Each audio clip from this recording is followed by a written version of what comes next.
warahmatullahi wabarakatuhu. Olunaku lwakubi program the Sharp Talk naku zombe ziri 14 omwezi gw'omwenda omwaka 2020. Tali nkataga emanya namukuvu Tamale Mirundi era mutabani w'omugezi Yohana Mirundi omukyala mu Mole namatovu. Mama assalamu alaykum warahmatullahi wabarakatuh. Munayiko na namba buzaako. Nenda kugamba nkutwale kiwafu.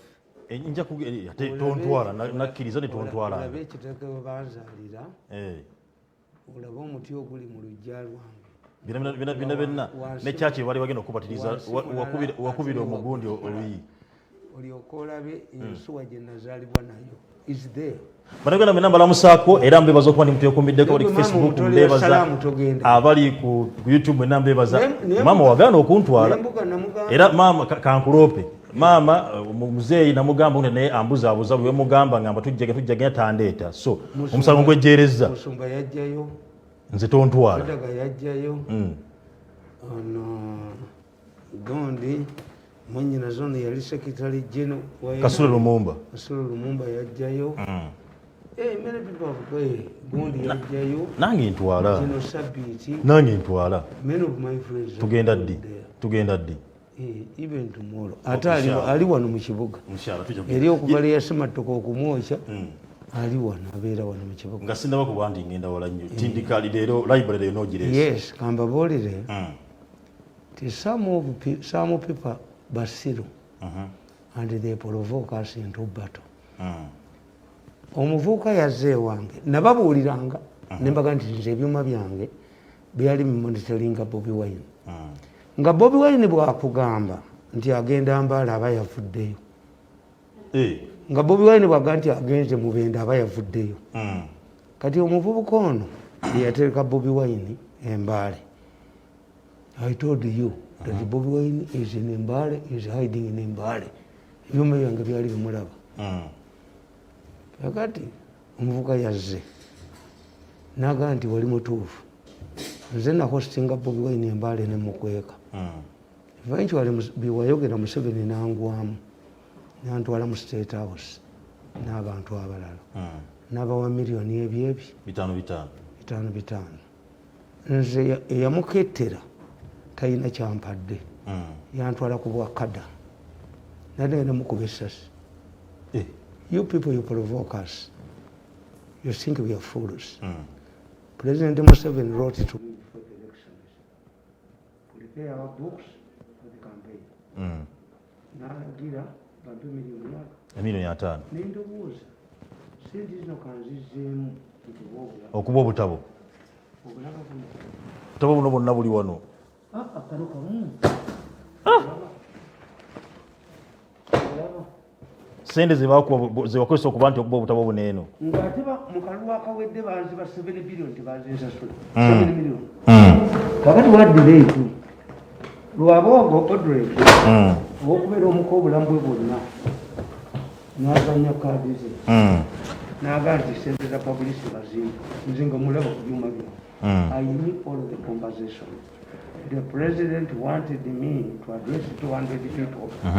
Ekine mbitandika nono minister wa Kampala tumwebaze gamba kwata tumwebaze nagandi ho ayigendera kujja wange ngamba ku video clips bajja battira wano kati lwogo n'abantu kyemba mukola sente muzimba ayinawe yazijja malama bwenti kati n'alowooza nti when you dangle money to me ne balyoka bakuba akakiiko kaliko kabayo akakiiko kaliko dona akakiiko kaliko oyo omukazi bamuyita Canon Night. I don't know why Canon Night.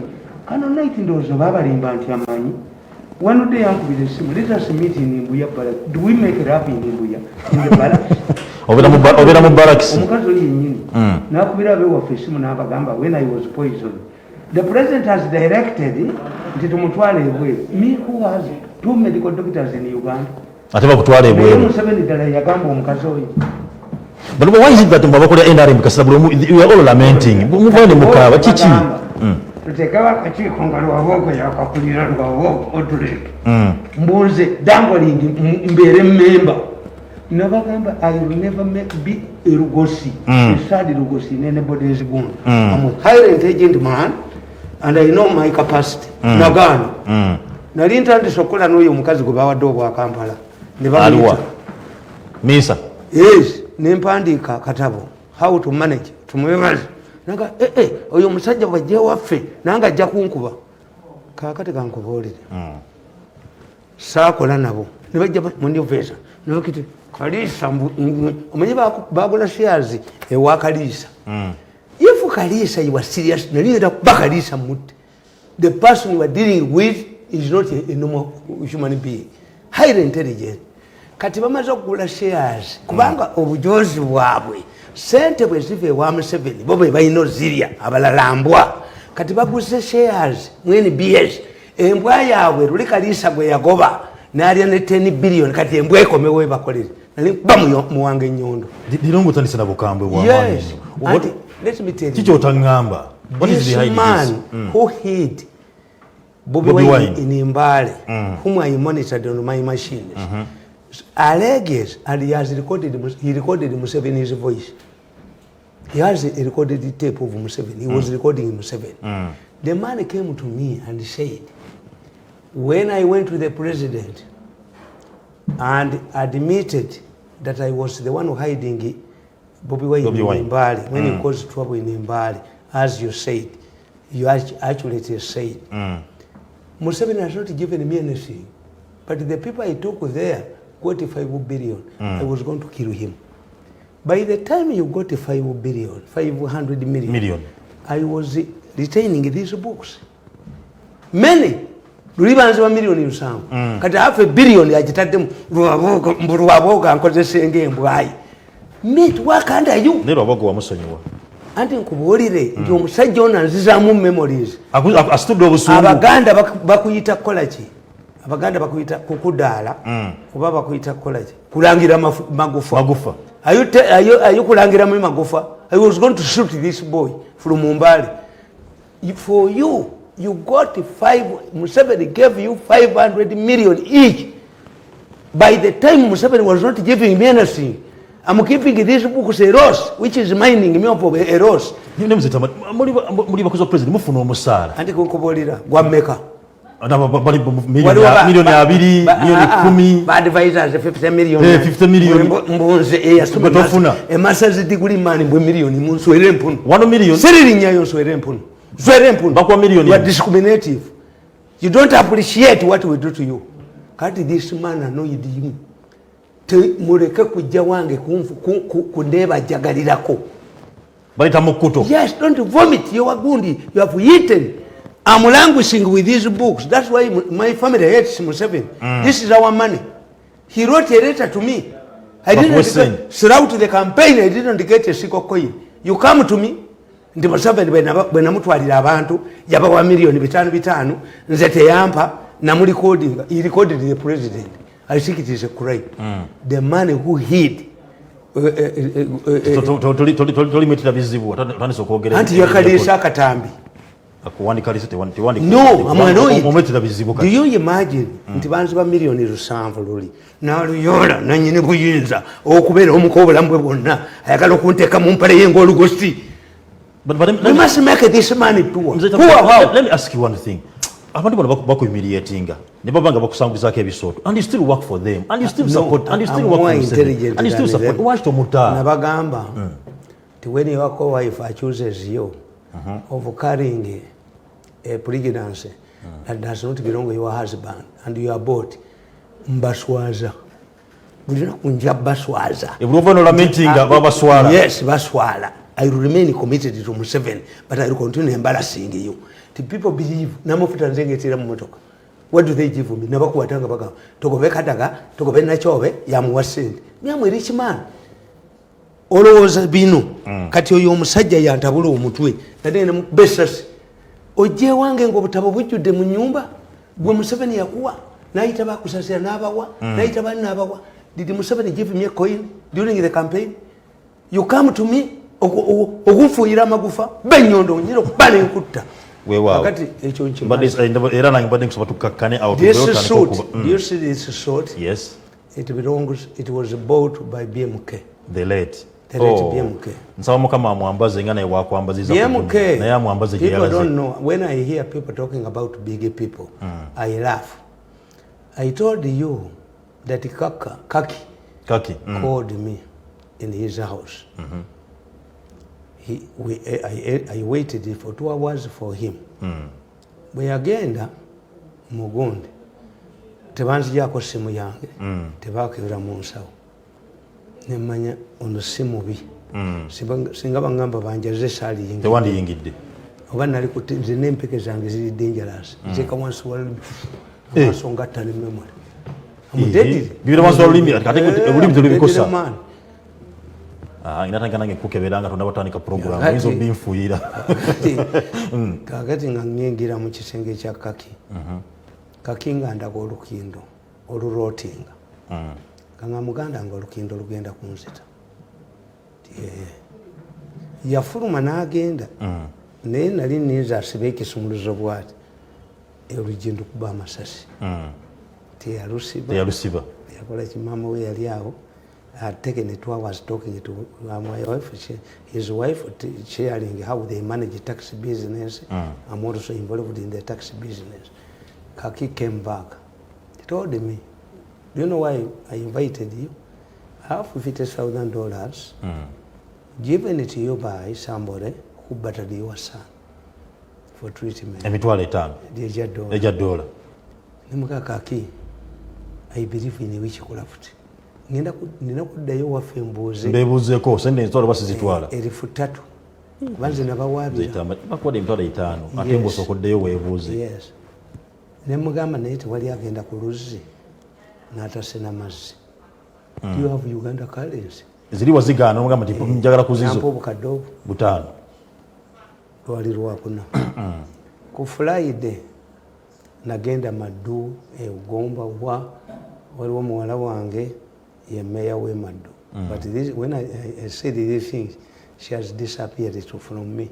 He's married to a big person. Omwana ojja mwetera ebizibu toddamu kubyogera ebyo omwana ojja mwetera ebizibu nasiba kakinga akuba essimu kati bwe nkoma okuli omukaaga kakinga ankubira nga ŋŋamba nti sente kati ziweze $10,000 omuntu gwe yaŋŋamba nti ye yakuba omwana wange is my friend nga nakwata ddaba jeno nga bagamba ate Museveni simuwa obutambi bulala nti tulimbe Museveni nti aba Nopu bagenda kwokya ekibuga kakati tuyinfiltratinga abantu tukyayise afende muhoozi era somebody laughed.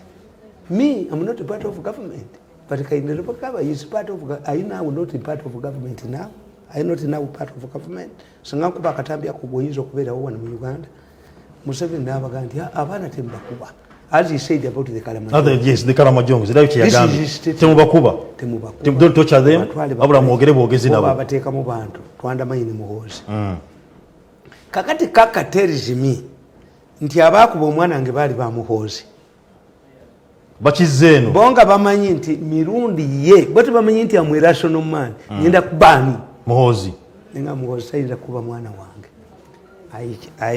Nembuuza mu SACCOs nebaga nti tekiriyo muhoozi tannakuweerezaako $10,000.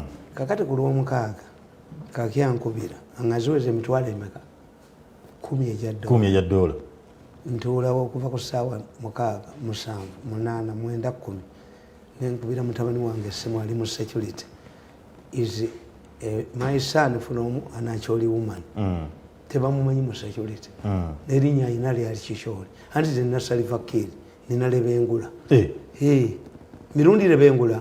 Anti Lebengula yali kabaka w'Abatebere. Nze ntuma kati ngenda kutuma omusajja ono president gwe yayogeddeko.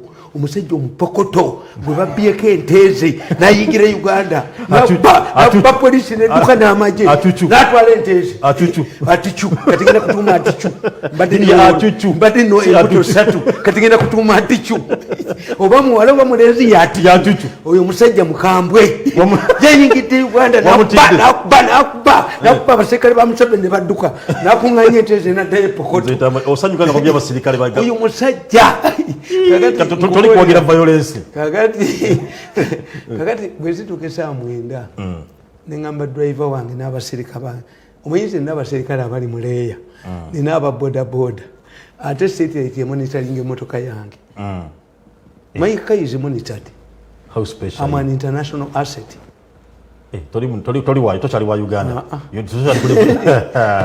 tochali kulevo yaffe jembandagira mutabani wange oyo azalibwa omukyoli ali mu intelligence is one of the big people in the intelligence kati bagenda goba buli mukyoli yenna nemugamba I want to find out where Kaki is. My son reported the Kaki has spent the whole day with the two generals. Namanya nagakubulira. Nagambulira nembaga tugendeeka. Baagala obudde bulise kubanga I found out is not Muhoozi's people. Yes. Kino ekivubuka si kya Muhoozi. Ekivubuka kyali kyakandiko. Kino ekyakuba omwana wange. Kati olaba bwe bakyusa. Bateekemu. Nti miliyoni zino emitwalo $10,000 jani jivudde wa afande Muhoozi. Jivudde wa afande Muhoozi nti nze ndi musiru mukubirewo. Yenga raswa jikuwera. Yenga raswa jikuwera. Muhoozi yatesobola kuba mwana wange. Nedda teyali jikuweredde ye n'agikuweretera. Okutegeera ku byuma meeting titukube operation ya Museveni tumulimbe ti abanupu bagenda ku ekibuga. Banafuyono. Yes, era obutambi webuli baali babanza okuyinfiltratinga Gondi Special Forces. Kakati nkubuulira nti BMK tubadde tumanyiganye bulungi. Buli myezi esatu mbadde nkima essuuti. BMK yaŋŋamba, which I have not heard somebody speaking. BMK ayina emmotoka Peugeot myufu epakinga ku Africana.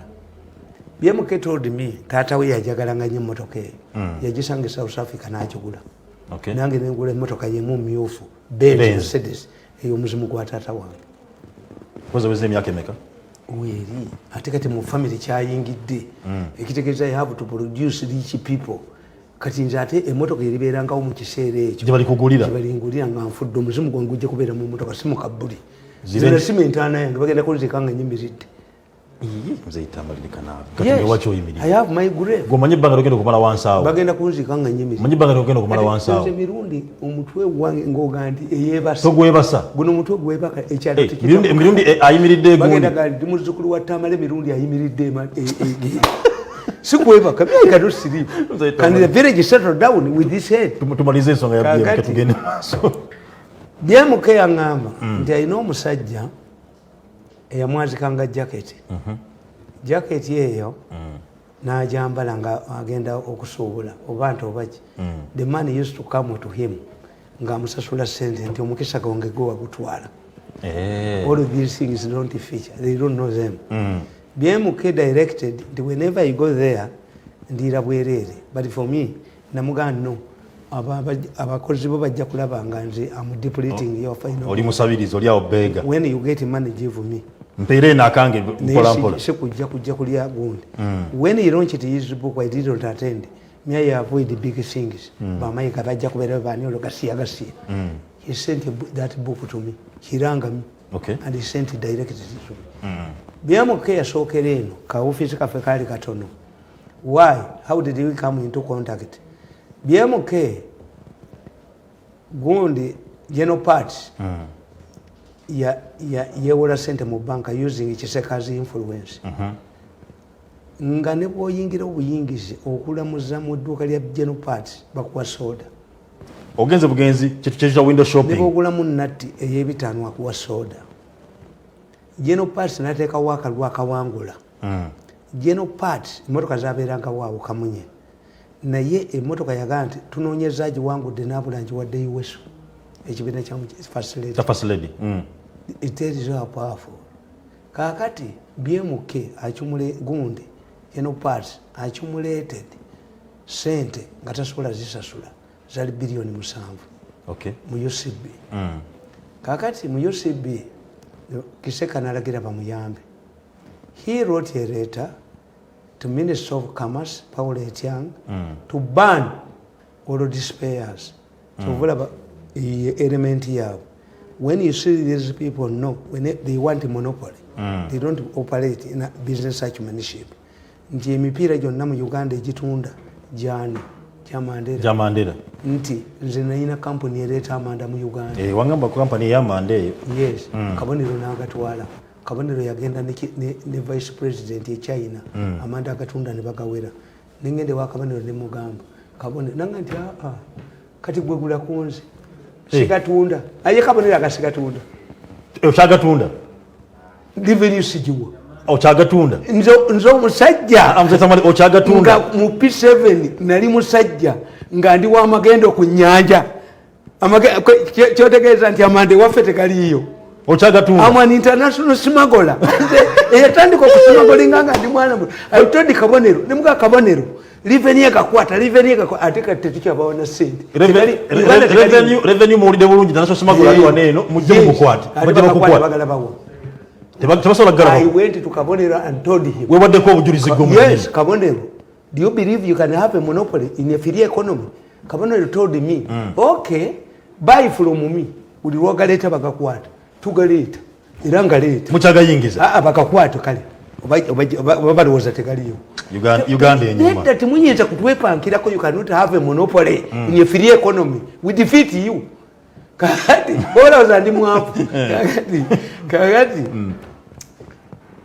gundi nze nava ddanga nina miso yange kakati Kiseka awandiika ebbaluwa ewa Kiseka nayinayo omukyala nga bamuyita Victor Mukasa nga mukwano gwange nnyo ebbaluwa n'agijjayo baluwa egenda okugenda ewa Paulo Etyanga nga ninayo omwana gwe twasoma n'agijjayo directing nti in order if you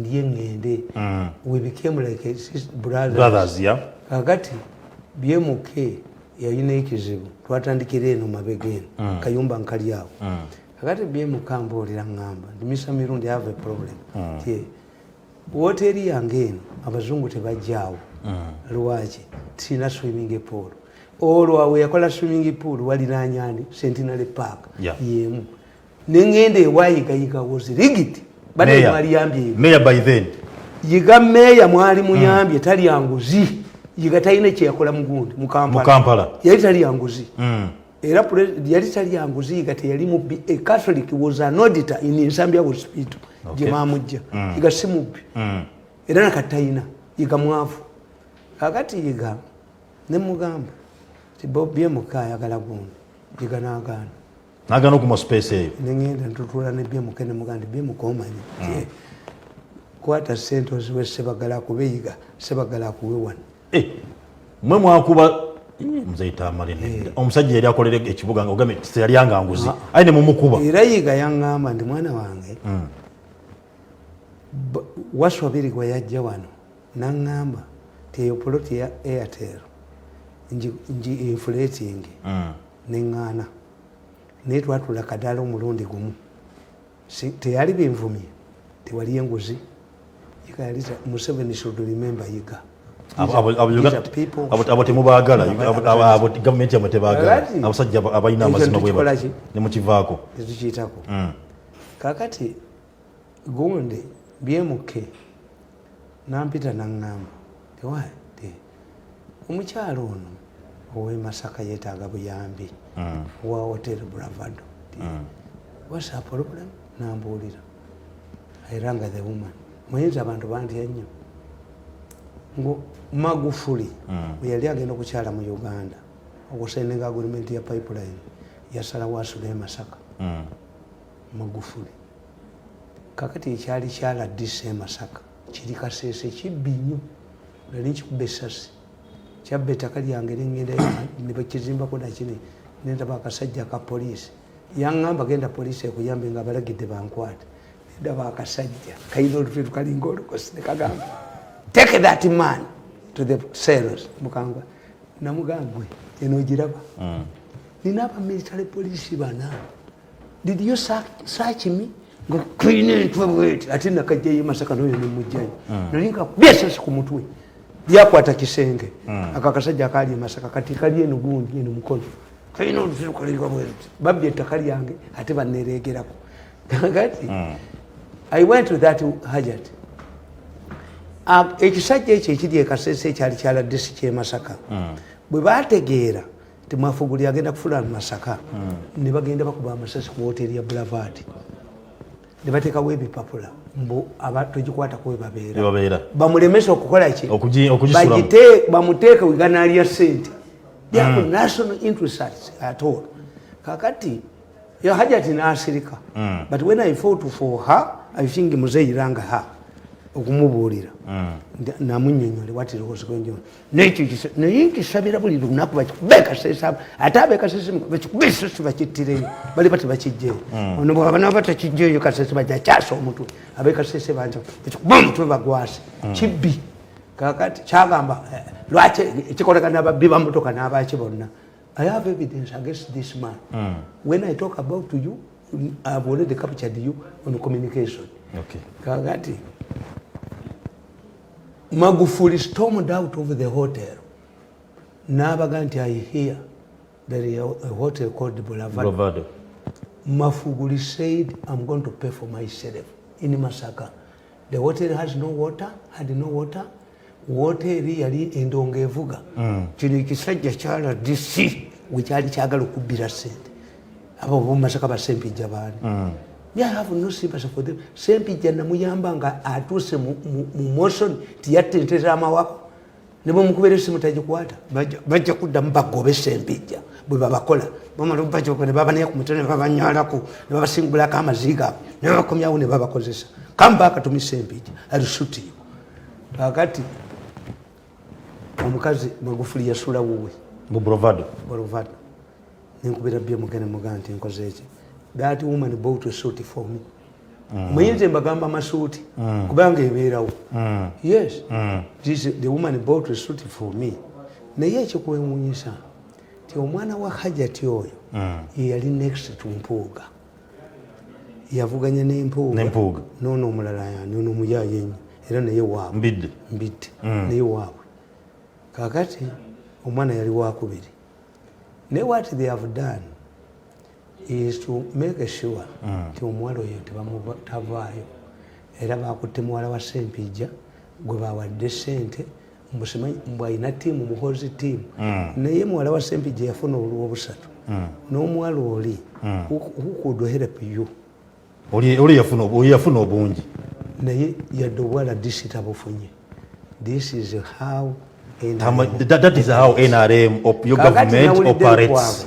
Lukwago musiru awo nyinyi tandikire ku Lukwago.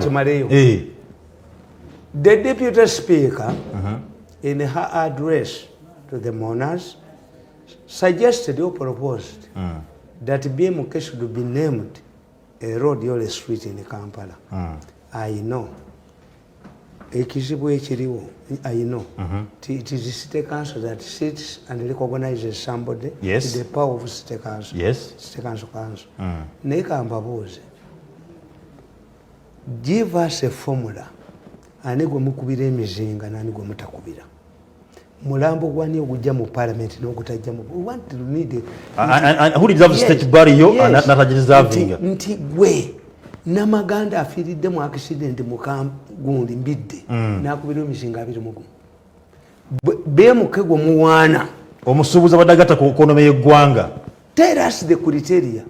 I strongly doubt whether BMK was given a medal. BMK badalina medal eyaki bamuwa medal abumubawa bajja bakubirayo nti kakati najeni buyinza alagidde kati bafunye shares mu NBS omulalu gwe bagoba mu NBS with a string of gold kati atadde yamukolera ewa nzeta mujja tutandike n'ensonga tonna bakumalirizayo. Wait, Lukwago is attacking among Lukwago. Yes. Elias what's the problem? If BMK's body was taken to parliament, then parliament will pass a motion. But because the government does not recognize BMK, stagwa mu category yaabwe kubanga BMK yagaana okumupiramu buli tunulya mulowooza otunulye kaki enfa yemu. How could Edith Mwene humiliate Lieutenant General Angina, one rank to full general in front of Chirumira? For us, we have says, if this man, BMK, was an agent, a conduit of mafias in Uganda would have been accorded a Mizinga. His body would have been, he would have laid in the parliament. Look, what's the way?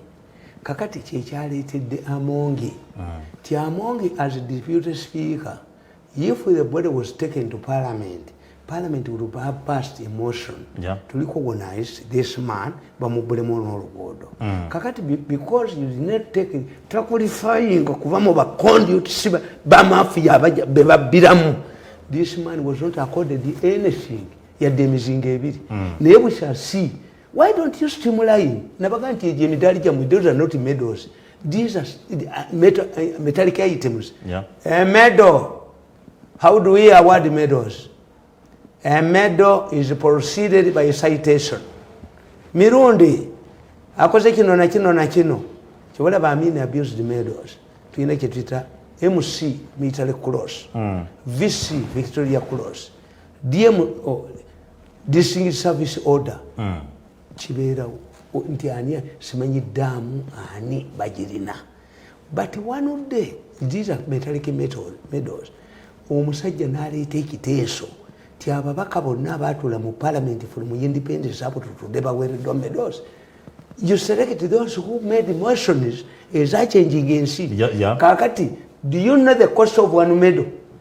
Those metallic items. I cannot accept it. This is not a medal. Nti yakolera nnyo president n'amukuba nnyo ebifaananyi. Yali muzibe.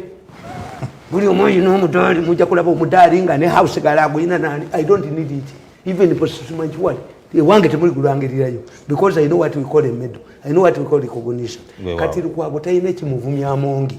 Amongi badde nsaba in her message at the burial said this man should be recognized. Why do you have Wampeo Avenue? Why don't you make it NASA?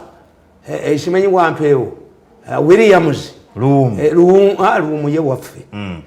If Ugandan matters, the names of Ugandan matters, as a Catholic, when I go, muyinza nsoma bibiri movement, nina biribiri n'obukatuliki.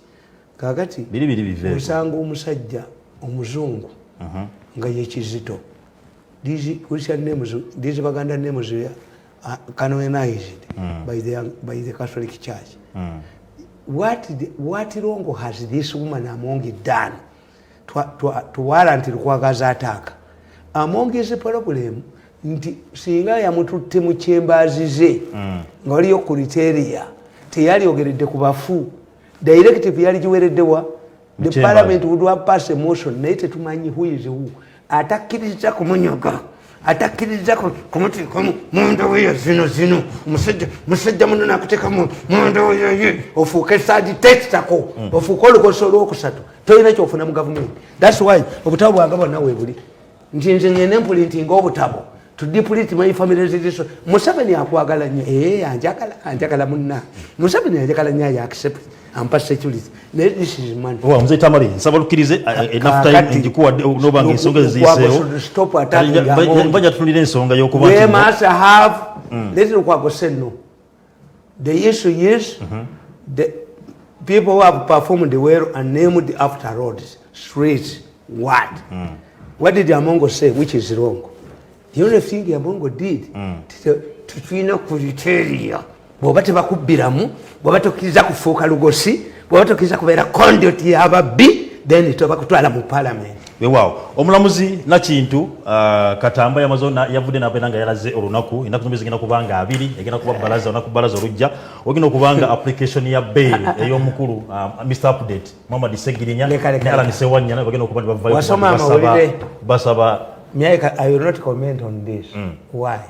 Prejudice to abasoma mwezi tukimanyi naye judiciary is being eaten. Judiciary has embarked on a self-destruction mission that a judge can even dictate where to put a prisoner. Is it selection? Nti kati bakulu b'amasomero baselecting is the power of the prison authorities. Why did the judge tell the prison where to take these suspects? Mumutwale ekitalya Segirinya bondi kidala bwe yabasaba ekitabo ky'abagenyi ekitalya ekyaliyo Segirinya was not in Kitali yali wowe nenda bomulamuzo Wempiji nengalabiye. I pity Museveni. If this man did not make this woman rich, you tell us, is this girl that is now denying that he did not get wealth from the Muzungu, does she come from the Murwana family? Does she come from the BMK family? How rich was her? Not were you here, madam, my lord, magistrate? Were you here when they were charging Bad Black for stealing the Muzungu's money? The judiciary, do you know? I've written this book. When the judge becomes a thief. Yes, he's already there. And I've written another one, the Nakalema, you know. Nakalema, you will see the distance. What in Sigwe Nakalema was a close friend of Kayigula. Nakalema used to spy on Museveni. Nakalema yali mukwano gwono musajja. Lekanawe, Nakalema used to spy. Anti the yendo kukuba na recording is agenda mpabire. The Nakalema I know. Kanukoka wende. When a judge becomes a thief, nkubulira until you mayanja amala biseera. Museveni should appoint Mayanja as one of the columnists in the New Vision. Abemengo bamanyi, read this book Mayanja. Nkubulire nti Museveni ye abemengo bwe bati bwe bamuzanya. So bino bene biliwo bitadde judiciary on the test. Outsmart Museveni. I've always argued that if Museveni is a lion, then the corrupt leadership in Mengo is a hyena. The corrupt Mengo officials know that Museveni cannot afford a confrontation approach when dealing with the kingdom. Likewise, Museveni knows that he cannot fight with Mengo. This is the reason why the Kabaka usually dissolves the Mengo Luchiko, Sindai, whenever Uganda is heading for a general election. The Kabaka later travels to London. It's because he fears any confrontation with the state or to be seen as supporting any presidential candidate.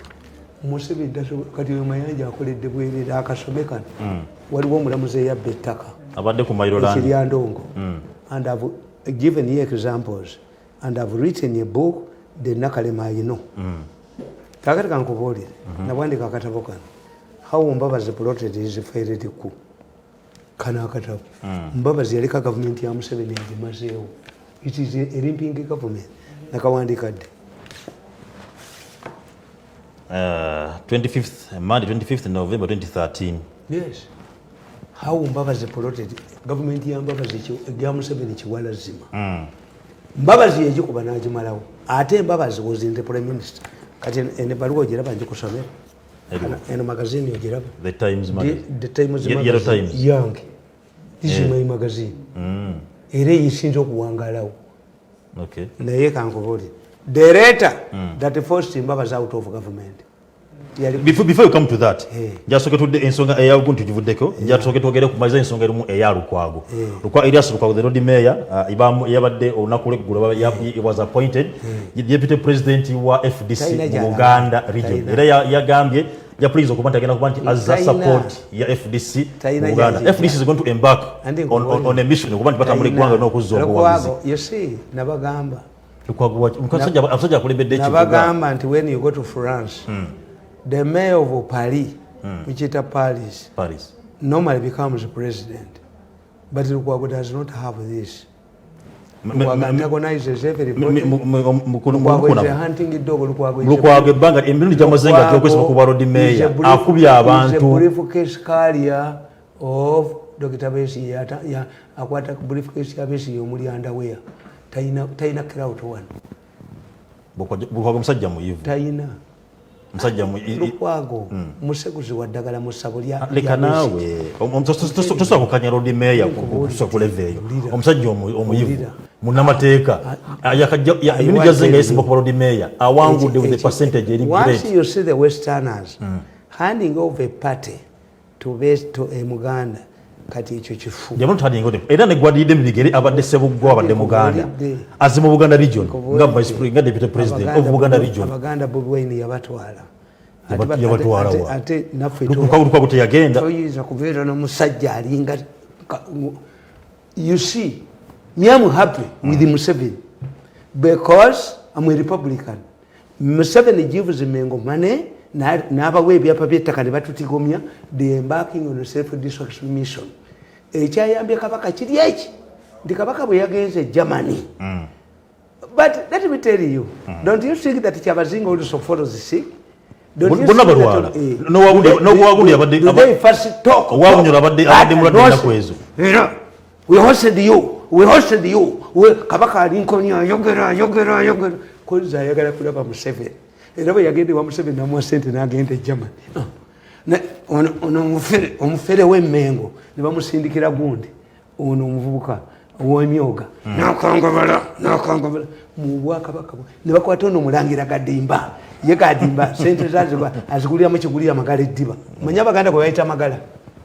Wene Muganda tells you nti sente zo nti nazigulamu ekigulira Magala Eddiba. Magala omumanyi.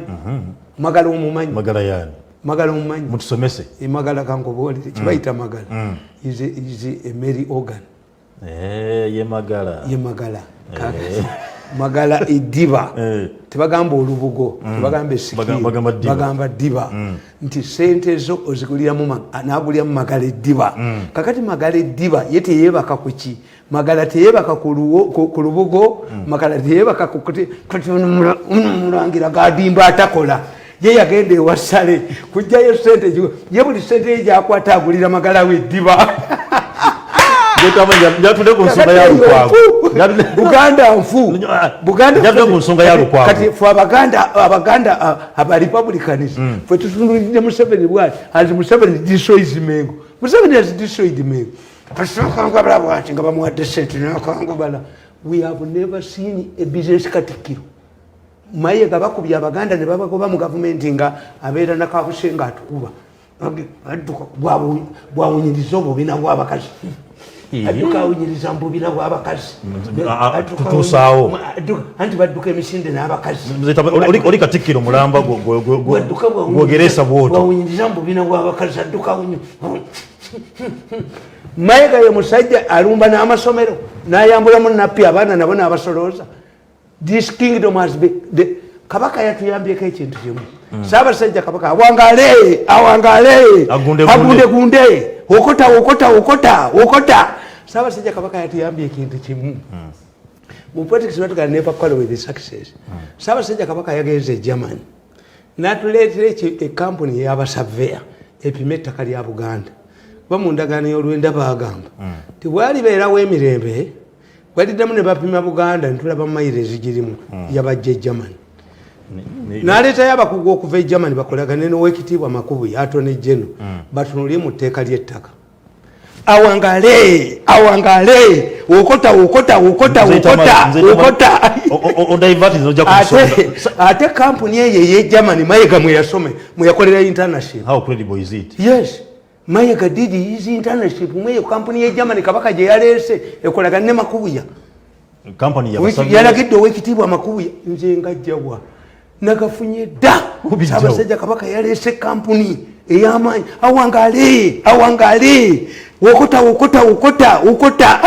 Mzee Tamale. FDC. Let's go back to FDC and Lukwago. Being appointed deputy president. FDC yala kubante yezabujja. Even tunawe bamusadde bali. Abasajja babala.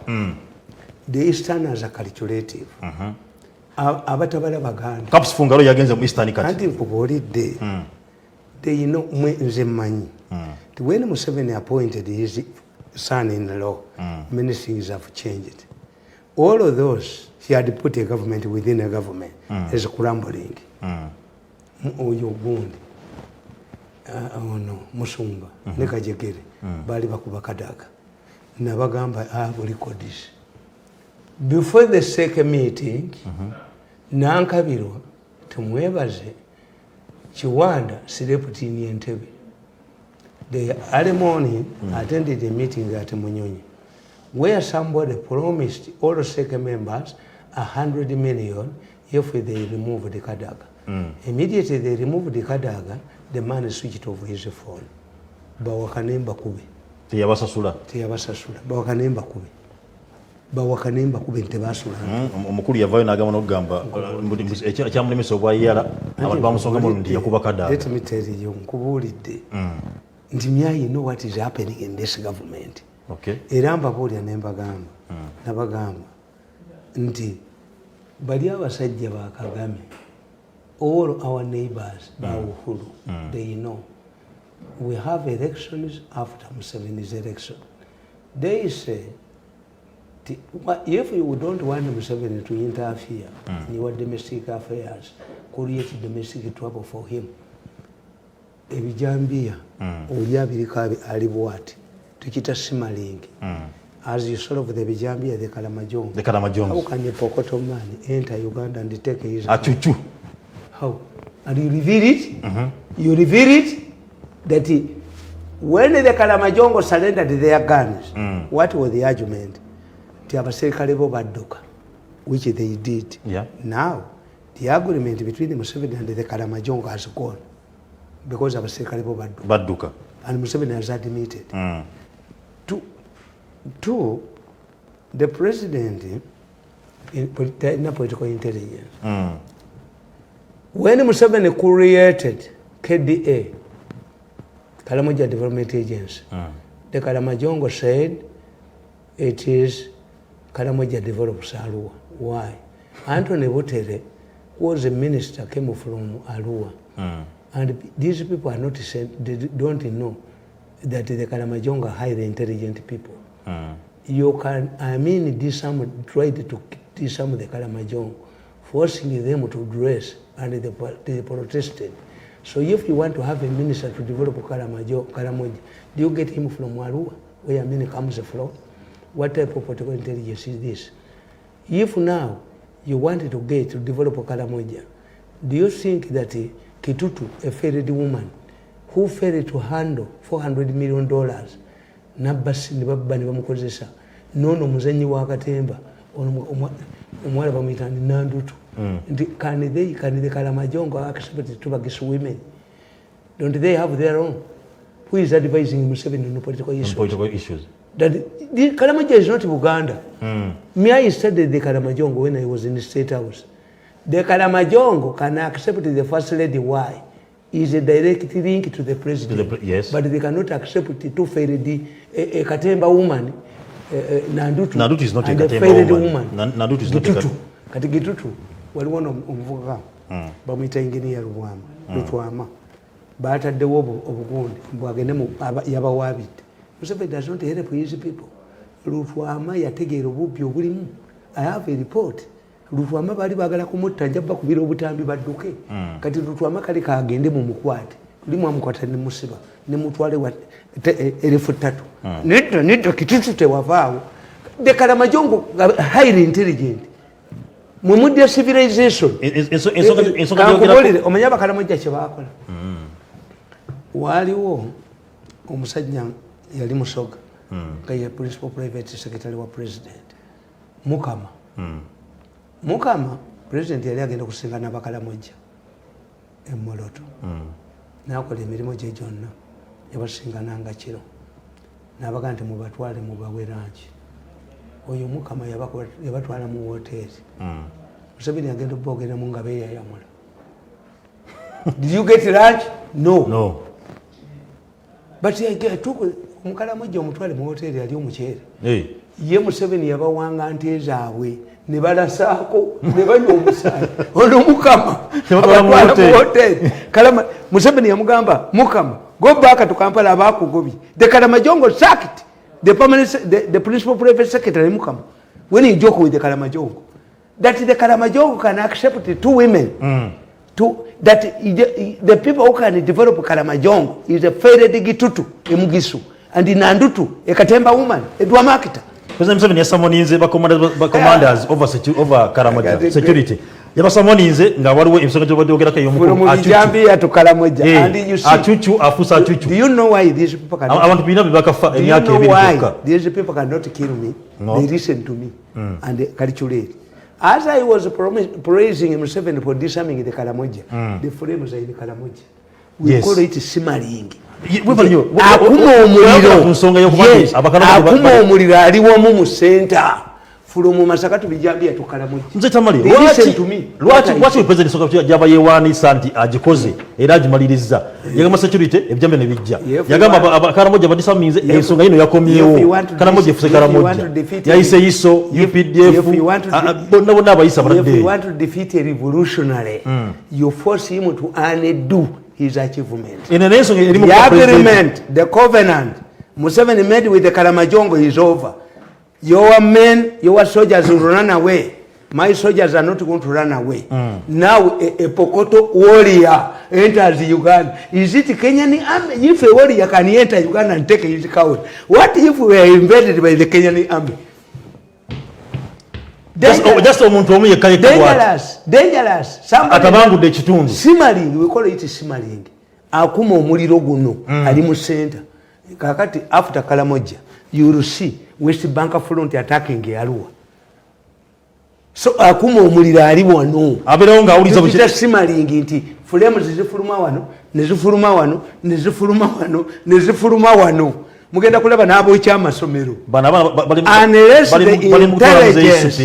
Unless the intelligence solved where the source of the volcano is. Nti gufulumira wano. Kasa Mirundi awana Museveni yadisaminga Abakaramoja ngencha balumbayo. Kasa Museveni yakwata ku b'emmundu kakati omusango kati parliament eteka wakakiiko. No, parliament would cease if the government has insisted to take these people to court. Let parliament enjoin, we call it enjoining. Let parliament also become a witness in this case. Which case? No, anti ogwaba gundi. Kati parliament yali badde kyagu debatinga ku guli mu court. If they have valuable evidence that can exonerate, let parliament become a witness. Let them ask court to enjoin, not to make a noise. This Bijambia has been there for a long time. Why didn't the parliament involve itself in it? Bakuba Museveni to make it political. Okay. They are making it. Kitegeeza ati n'abasalako omwana omutwe ne bagutwalira kadaka bebamu bebano. Why is it that the parliament is coming out to serve?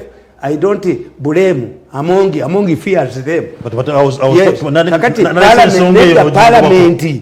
the parliament, now that the parliament has investigated the matter, become enjoying in this case as witnesses. You are stupid. Are you dealing with stupid people? It confirms that the parliament is aware of the killing of people with the Bijambia. Do you enjoy the diplomatic community? Where is it written that the MPs cannot be arrested? Then if you believe that the MPs enjoy the diplomatic community, you are stupid. Kakati nze nkubulira. Yes. Jote bali kuchi. Tebali ko government printers. What did I write in 2015? 2015, this magazine is the longest. 2015, what did I write? I said, examine the government printer facelift. One of our stories in the edition is related to government plan to invest 10 billion shillings into the rehabilitation process of Uganda government printers before it should omanyi bateekako kajala mbwagitunde government printers bakugamba tebadde tekola. There is nowhere a budget is printed in somebody's factory printing. But Mr. Tamale, how was connected n'ensonga ye Karamoja? Let me tell you, ojiraba eno story si ye yazze nekiwandikako mu 2015 nti tumwebaze buli kyokoonako kikomawo tumwebaze will be arrested. Buli wabadde wonna tumwebaze has left incriminating evidence. Museveni tumwebaze ne mukoddomiwo bali mukuba ekigo. Me I don't fear kill me and they will kill you. Tebabajimbye kakati nkugamba tebabajimbye and you give him my money. Baba classifies into 3 groups abagende Hague. Yesterday didn't you have a meeting at Serena? Didn't you look for Uncle Sam? Why do you pressurize him now? Give him my money at one time. What are we buying into your pussy? 4 Southern Ugandan girls were killed in India alone and their organs were extracted. when somebody, the chairman, met medical doctors in Mulago, in 1 month, Mirundi would be in his grave. Am I in my grave? Ateba agambye obu yakubye bukadde kati kulomukaaga ngenda kuba akapya mutegeere nti buli omulaga wonna. I don't have audio, I even have video clips. We are on the issue of someone security in Karamoja. Nkugamba over raids. Ebbaluwa eno gisome. Museveni's letter that forced Mbabazi out of government gisome katabo kabiri 15. How is it connected to this car? Anti gisome. Mutegeere ndabakwata dda mute musobola kunwanyisa. On the most important political science principle dictates that those who serve in government shouldn't engage in frauds involving members of the first family. On addition, a presidential aide is advised not to engage in public discussion about the succession of his boss.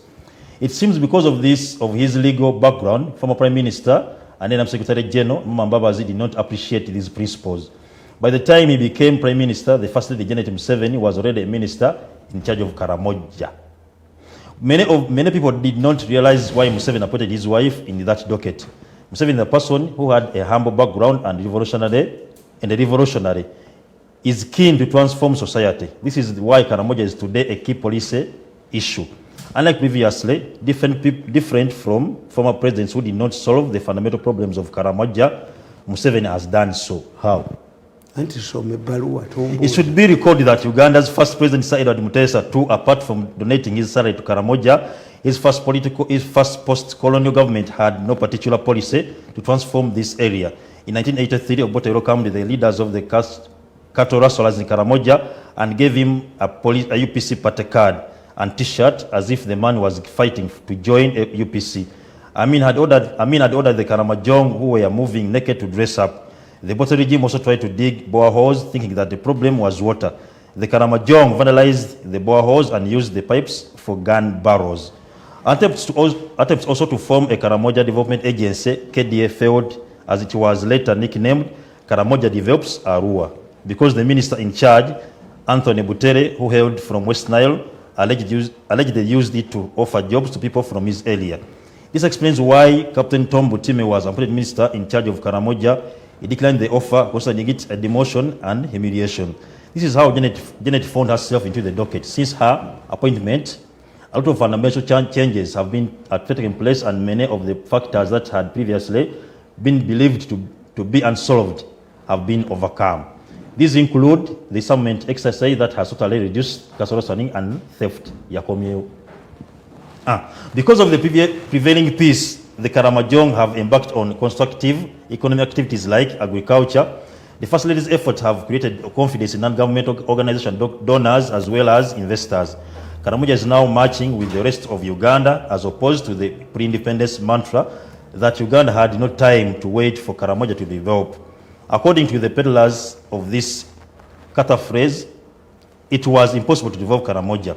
Mbabazi saw this as an excellent performance by the First Lady and the huge sums of money involved. He undertook to undermine Janet. This explains the reason why some Karamojong MPs were incited against her, and she was also subjected to negative media reports.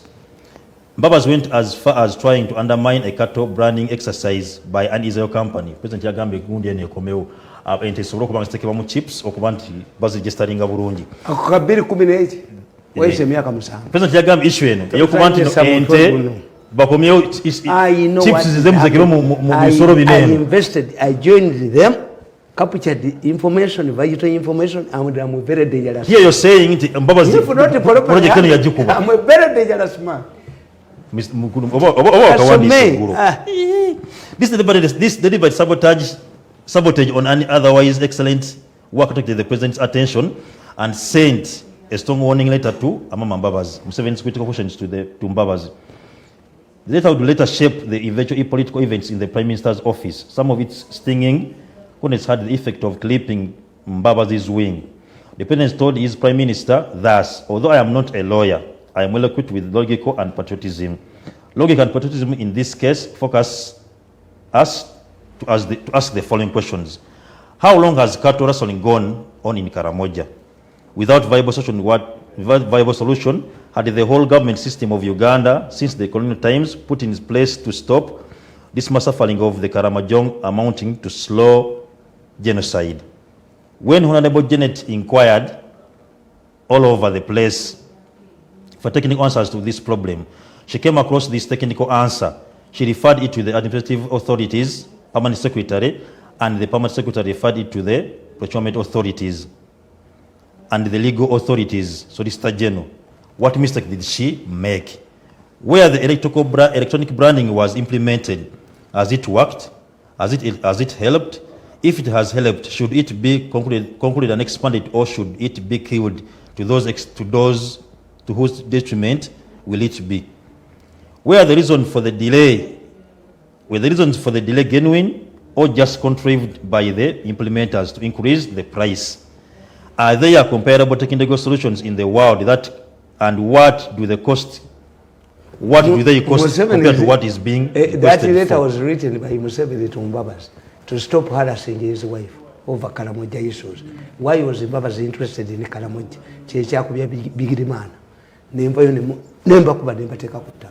Karugera ko mukuru ba Quest TV je kumire ko tugenda kwatudda ni problem katono nyo mwe you fight me, can you defeat me? STV, select for fun.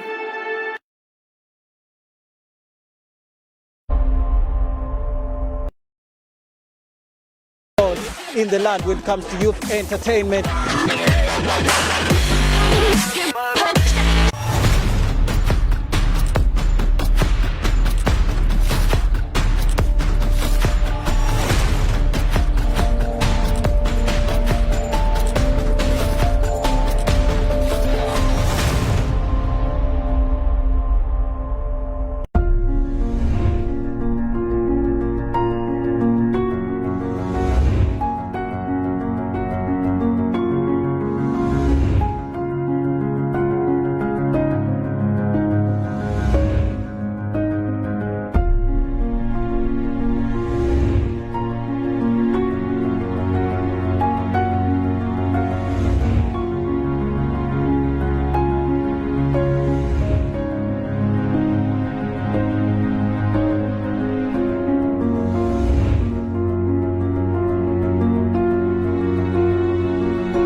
STV, select for fun.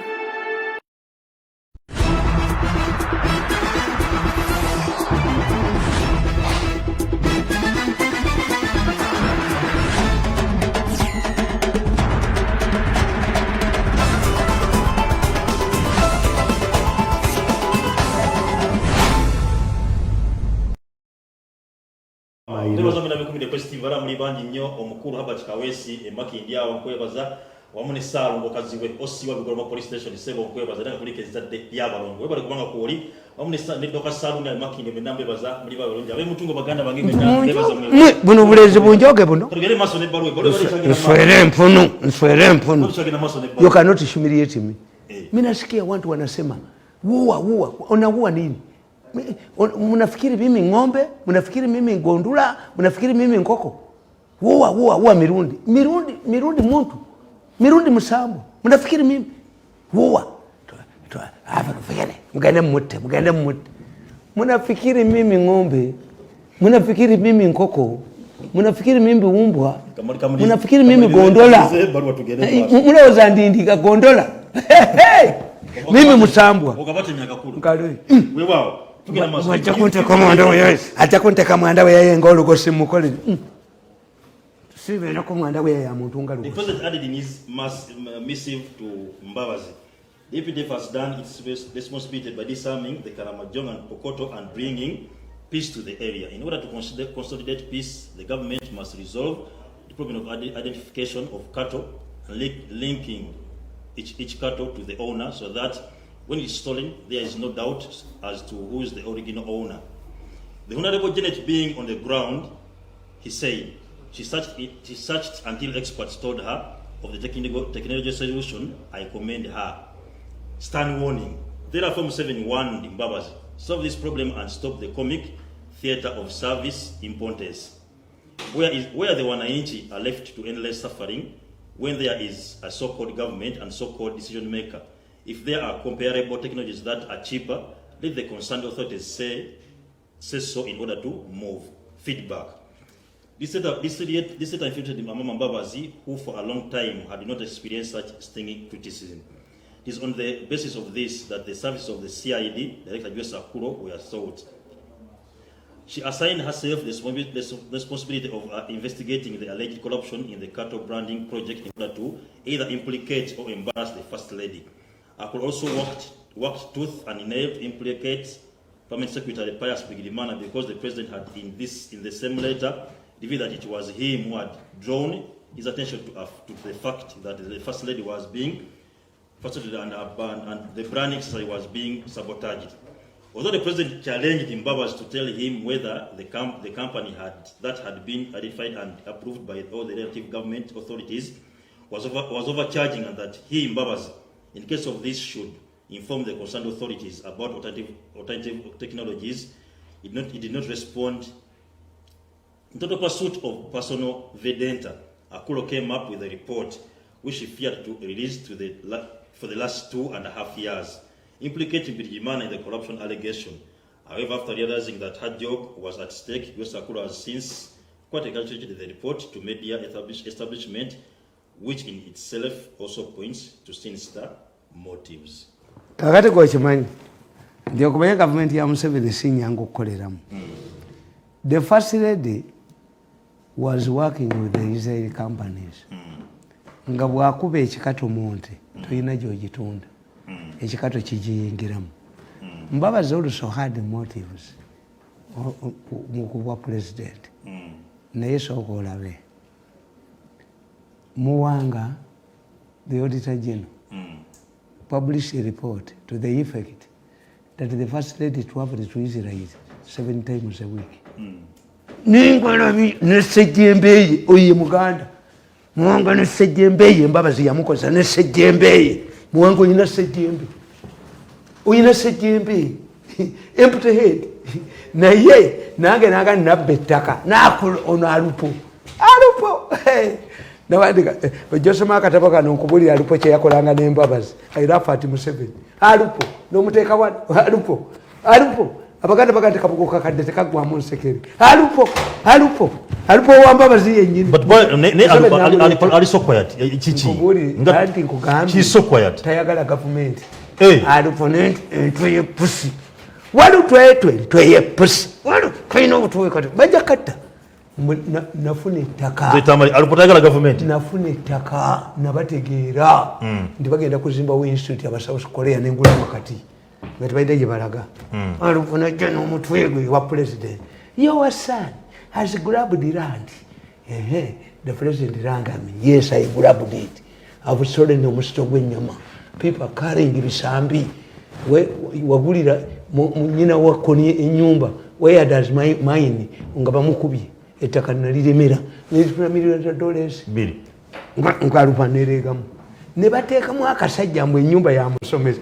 Byakasiyaganga ekiro n'emisana amaanyi mbandisa akataba amaanyi ga siriki. Amaanyi ga siriki. Bakasiyaganga ku machano olw'eggulu. Amaanyi ga siriki. Siriki talina maanyi. Amaanyi ga siriki. Mbandisa akataba amaanyi ga siriki. Talina maanyi. Entwe y'eppusi n'etuuka n'entwe. Bajja katta. Bali kattira wano. Because I have evidence. Ate munalagawo. If this government has paid a lawyer for you, another government will grab you like a grasshoppers. Because the evidence is there. Timwata abantu malwaliro ka government. The government. Ngatuba kusonga yekaramoje eyo. Nkubulidde ne gamba. Nti do you know? Nti abakuba Museveni babe. Pamunda. Nti Kalamojja now. Whoever told Museveni, because I know, Museveni is not a dictator. But appointing Tubagis women as ministers of Kalamojja, including a drama actor like Nandutu, she's not. Is an abuse to the Kalamajongo. Kivumo. Yes. Kati banyize bakomiza okino. Basobola kukkiriza ebyo bikola mu Buganda. Omuli ono ajja ssente ono omukangabazi Petero omukangabazi. Oyo Abaganda bakana accept anything. Era omusajja bamuyita Mutaswera. Mutaswera yali gundi ndoza Katikiro Wankole bamubuuza nti why don't you have many Muslims in Ankole? Mutaswera yagamba we leave that to Baganda. A Muganda can be anything.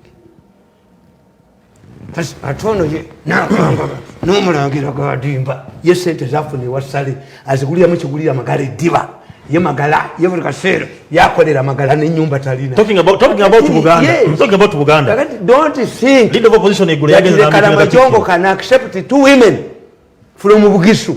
All of them are this one is suffering okuba sente muleya oyo Gitutu. Yes.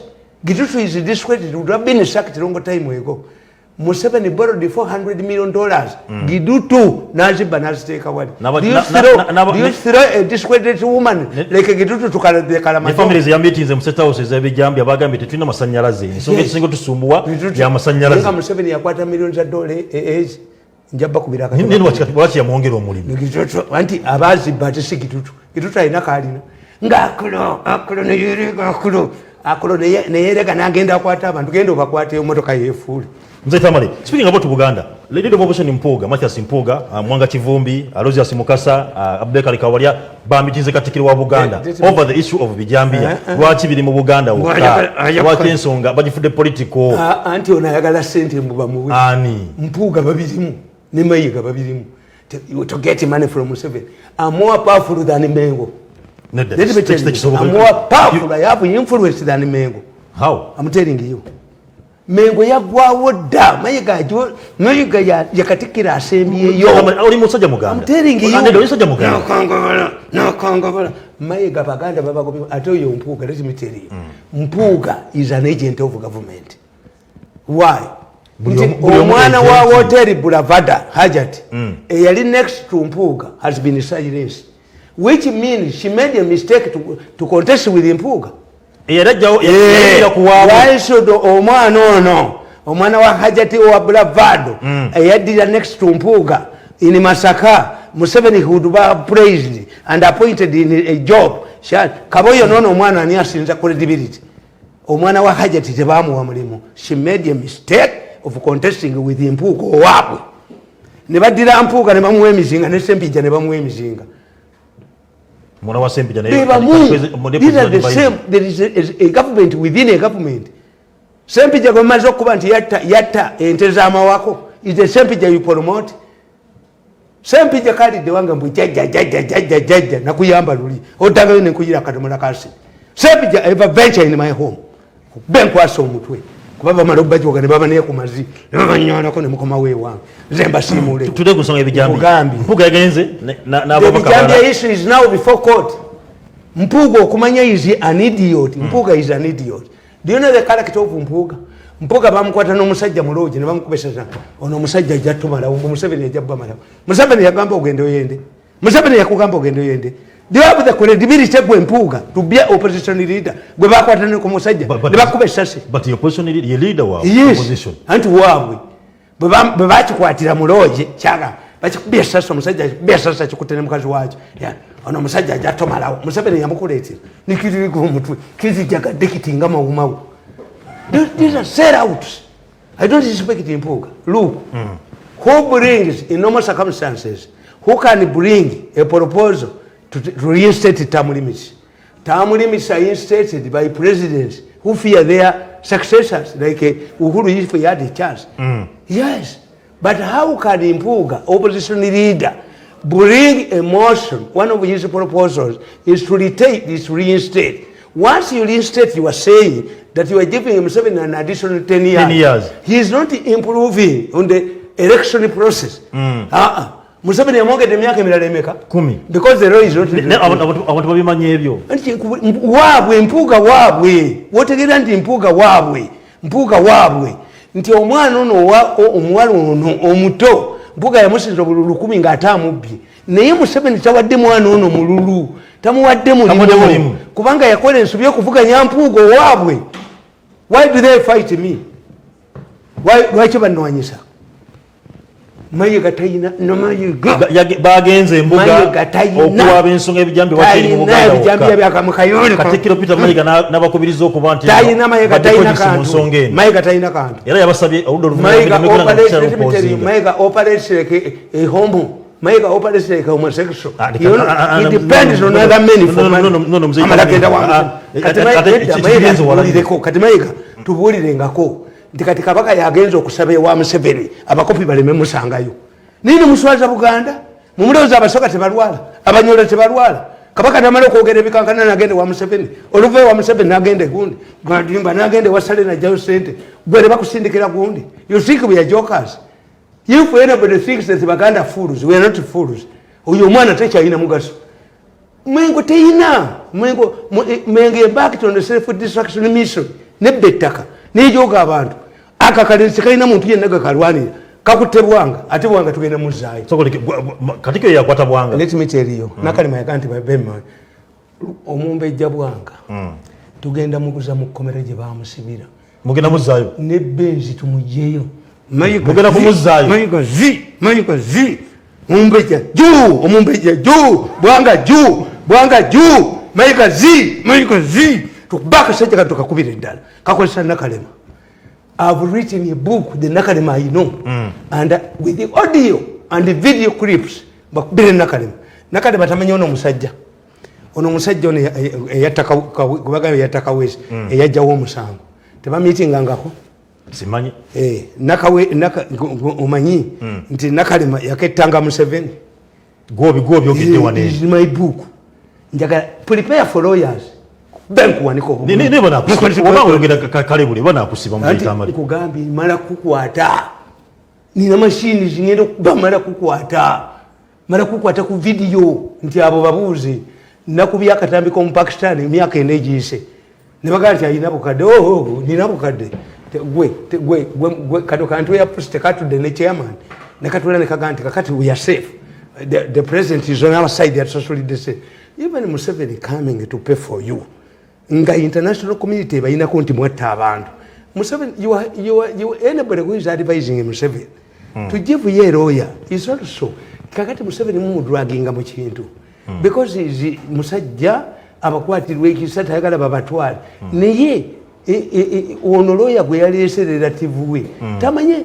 evidence baliko mmwe you stink like a malwa toilet Pakistan bamukwata omuchina ono abadde wano mu Uganda akakasajja kagende wo muchina nekamubako millions za dollars nya nekagenda omani omusajja nekamubako sente nekabba million 10 ze bali bagenda nentwe yako nentwe nesijembe yako Mirundi has a majini yes I have a majini you for today now let me tell you okimanyi nga wagenze wange wakakati onsangawo ngotudde onsanga we waka po Mirundi ayina jini eri mufanana you go to my home now you see me there singeje bali soka nandisindise Faruku nala bubeka mzee Tamale abagenze wakatikiro kuba nti balo pensonge embuga bamaze budde yes because they are stupid if people fight in a kitobero enkuka those who have been injured where do they go to Mengo? Does Mengo has political power, judicial powers? Bagena ku police. Yes.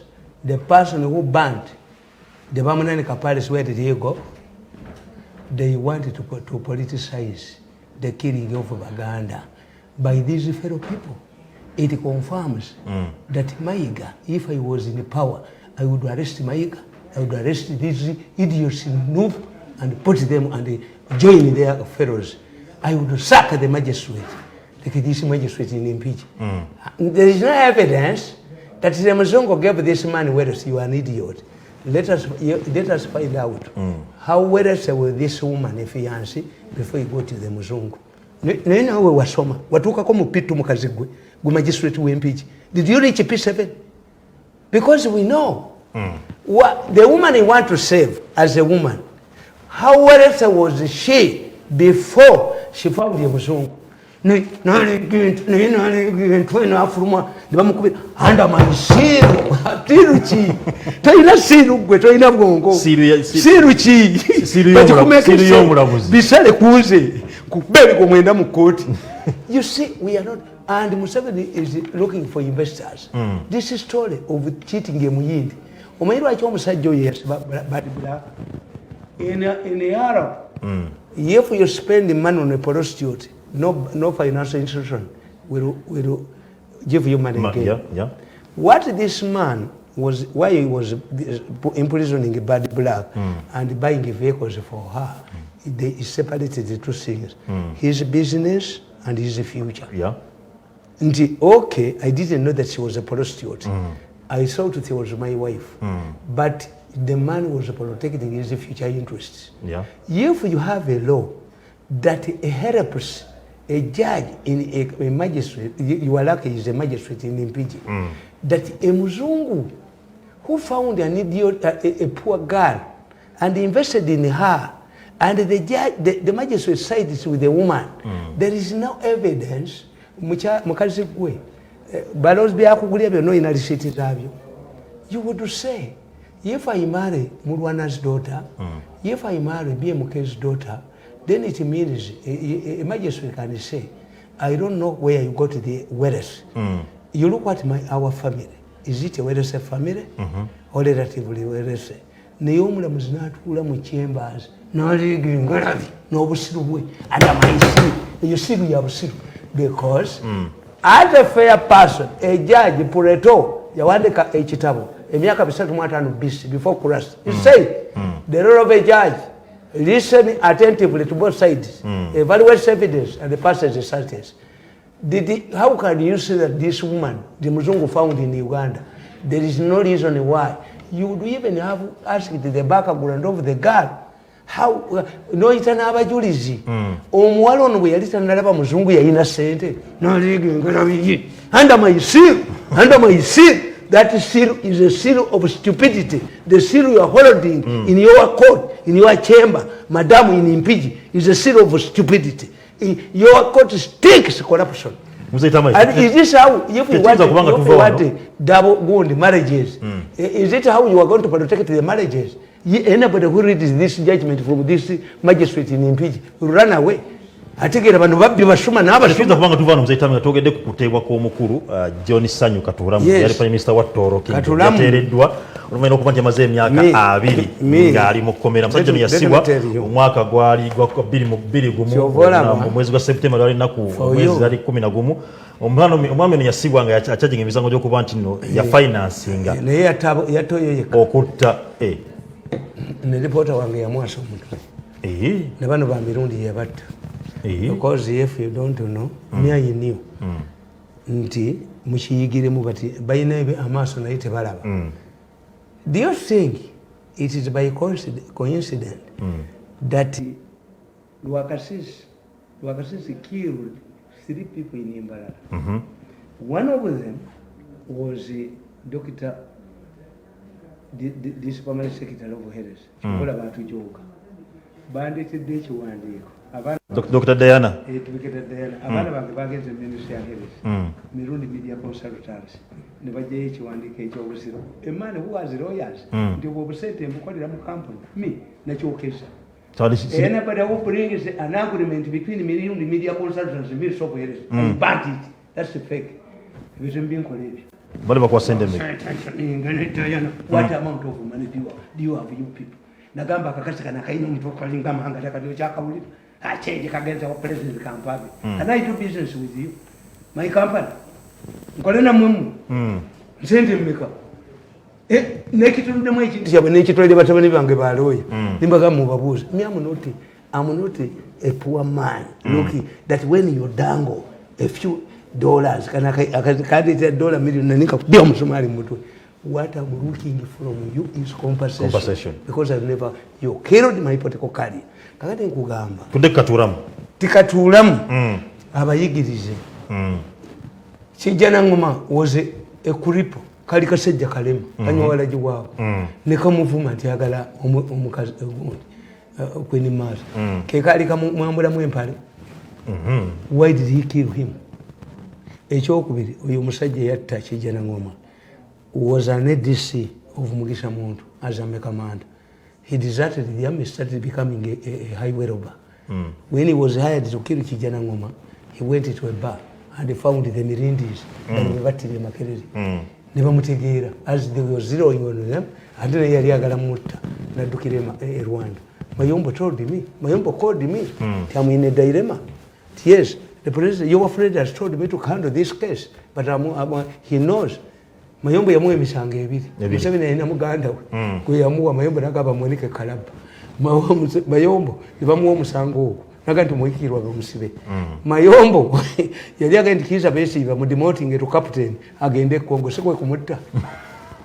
Mayombo was tough like me. Mutaba tumwebaze nakano entry ye pussy.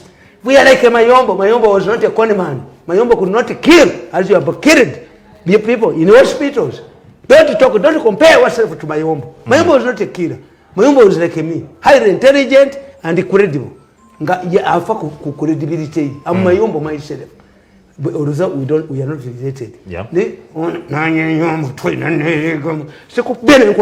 Yesterday, to about the Coserena, Gono Yanko Sam, Unega Ida. Singanku vamu gwe, nenkuvamu na wakatuweka. Bwari jako programu zanga wadi yesterday, kakati mbabulira. Killing a person does not serve for issues. All of the cases you are doing now, God has given you. Katonda abalaze bina masono yiti bidaba. Do you know that Rwakasisi was arrested by Okero Rutwa? Rwakasisi yali amaze okutuusa obuti ku border. N'akomawo agende mu Bank of Uganda bemusente. Yasanga kubati wali gundi mobile phone. Aba akomawo ne bamukwatira ejjinja. Rwakasisi wanted to throw himself in the dam. Ne bamusiba. Bokero Rutwa. Why didn't the Rutwas release Rwakasisi? Because of the fighting between Mwanga and Rwakasisi. Okay. Rwakasisi spent there 20 years until Museveni has matured. Nebaganti I know the man, I know the president becomes pragmatic and flexible. Banasulu n'abajayo babiri kadebani. Sebirumbi ya mutta nekasi mwobula. Kati uchitegede? Nti Rwakasisi killed the people to consolidate his government, but it was his government that put him in Ruzira. Muwanga, who had become prime minister of at that time, and Okero Rutwa were all UPCs, but belonging to different factions. Okay. Omuyikirwa, what told? In spite of the influence he had, this crippled man used to say, the TV ya Wakabaka, Ali ya Wakabaka, nebaganti ye yamuse kubayagala omukazi. Laba, wakasajja ne kampolovoking into battle. Abataka, betolo, nebaga, no.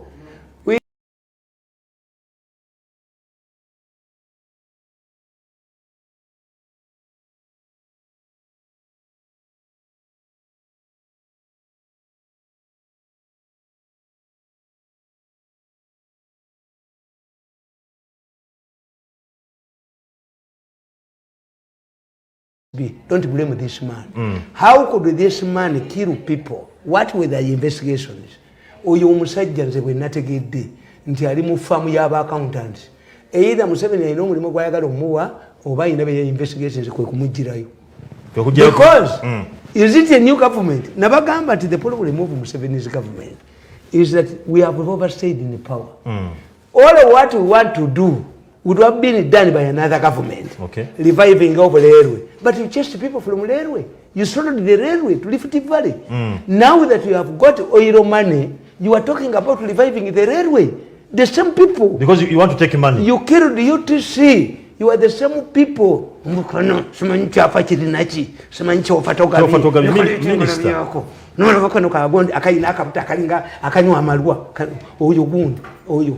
must fight this man. Magesi, the most dangerous one. Magesi, how dangerous is manipulated by mafias. Magesi has directed a local council in Kampala to sit in somebody's hotel, but the most said, I will fight you. I'm recording you. I will take it to the police. I come to I know come to Rosa, Katiabak Mulamba, I'm not quitting. I will fight you. Odeko Matokazafe, Kaga, we want to in Tama because they are bringing the buses. And this is oil money. Next time. Yeah. I wrote a book about the oil cars. The oil cars. Oil, as I said on Sunday, nobody knows the actual value of oil underground. There is no technology. They give estimates, that's why in Uganda is so down. Because all the companies have been selling their shares. Two, cases involving oil are only handled in London. We have a handshake in the baba. The number of mukazi akol nti one day gwe mukazi gwe tujja kuchima mu manyate kalamoje. Where is the woman? Bago be mbwa. Ono mukazi yasawo Uganda Airlines. Amvuya aliwa. And one of the reasons you people didn't know, why did we start with the East African gold flight? The maiden flight of Uganda Airlines, unknown to the managers, was carrying the first cargo of organs to Mombasa. The